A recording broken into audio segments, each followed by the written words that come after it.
Inaasahang makauuwi na ng Pilipinas sa Sabado, June 21 ang ilang government official ng Pilipinas, kabilang na ang ilang opisyal ng Department of Agriculture na kasama sa delegation sa Israel. Ito'y matapos na ma-stranded ang mga ito dahil sa matinding tensyon sa pagitan ng Israel at Iran na naging dahilan na pagsasarado ng airspace dahil sa patuloy na pag-atake ng Iran.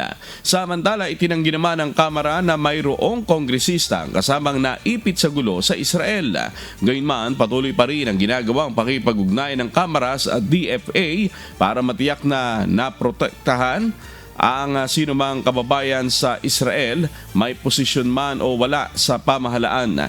Nauna lang sinabi ng Department of Foreign Affairs na mayroong 17 government officials ang naipit ng gulo sa Israel, kabilang ang 9 na mayor, 4 na vice mayor, 2 party list representatives at 2 regional directors. Ayun na nga, medyo nakakatakot na. Nung nalaman ko, pinakita na yung mga picture na yung mga hotel nila binomba.